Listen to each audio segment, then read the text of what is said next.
اعتکاف کے ذریعے فیض و برکات۔ اعتکاف رمضان المبارک کے آخری عشرے میں ہوتا ہے،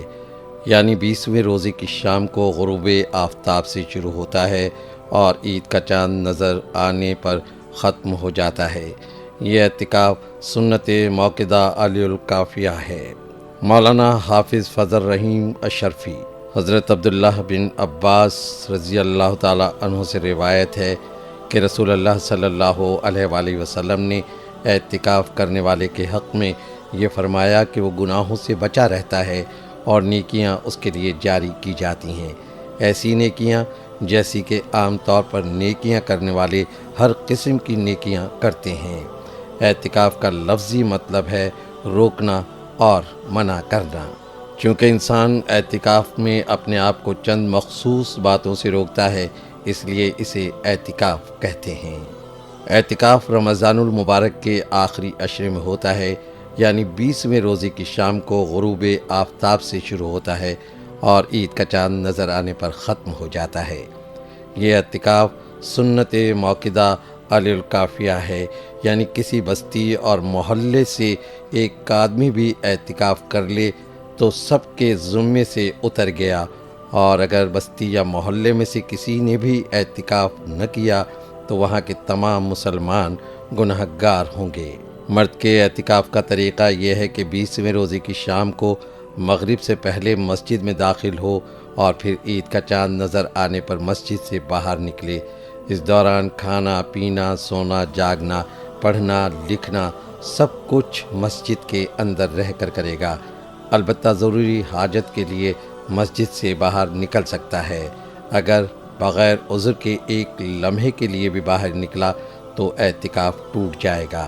عورت کے اعتکاف کا طریقہ یہ ہے کہ وہ اپنے گھر کے کسی کمرے یا کسی کمرے کے ایک مخصوص کونے میں ٹھہر جائے، وہیں کھائے پیے،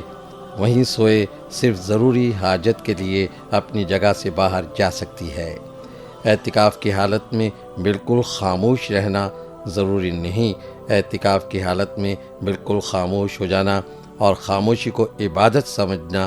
مکروہ ہے، لیکن فضول باتیں کرنا بھی مکروہ ہے، بس دین کی باتیں کرنے کی اجازت ہے۔ اب یہ بات بھی سامنے رکھنی چاہیے کہ اعتکاف کی حالت میں کیا کرنا چاہیے، تو اس میں عام حضرات کے لیے یہی مناسب ہے کہ وہ جو بھی نیک کام ہو وہ کریں، مثلا نوافل پڑھیں، قرآن حکیم کی تلاوت کریں، درود شریف کثرت سے پڑھیں اور اچھی کتابوں کا مطالعہ کریں، اور جو حضرات اس کے اہل ہیں ان کے لیے مناسب یہ ہے کہ وہ روزانہ کم از کم ایک پارہ تلاوت کریں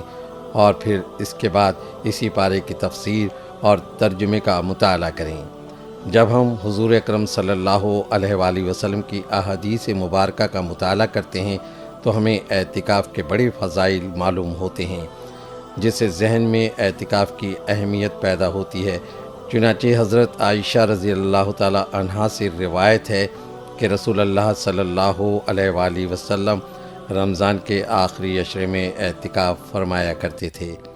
یہاں تک کہ آپ صلی اللہ علیہ وآلہ وسلم نے جب پردہ فرمایا تو ازواج مطہرات امہات المومنین اعتکاف فرماتی رہیں۔ ایک اور موقع پر ارشاد نبوی صلی اللہ علیہ وآلہ وسلم ہے، فرمایا جو شخص ایک دن بھی اللہ کی رضا اور خوشنودی کے لیے اعتکاف کرتا ہے تو اللہ اس شخص کے اور دوزخ کے درمیان 3 ایسی خندقوں کے برابر دیوار قائم فرما دیتے ہیں جن خندقوں کا فاصلہ زمین و آسمان کے فاصلے سے بھی زیادہ ہے۔ ایک روایت میں بڑی اہم حدیث میں ذکر ہے، رسول اللہ صلی اللہ علیہ وآلہ وسلم نے فرمایا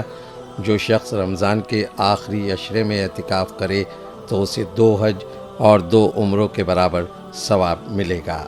بہت سے ایسے کام بھی ہیں جنہیں انسان مسجد سے باہر کرتا ہے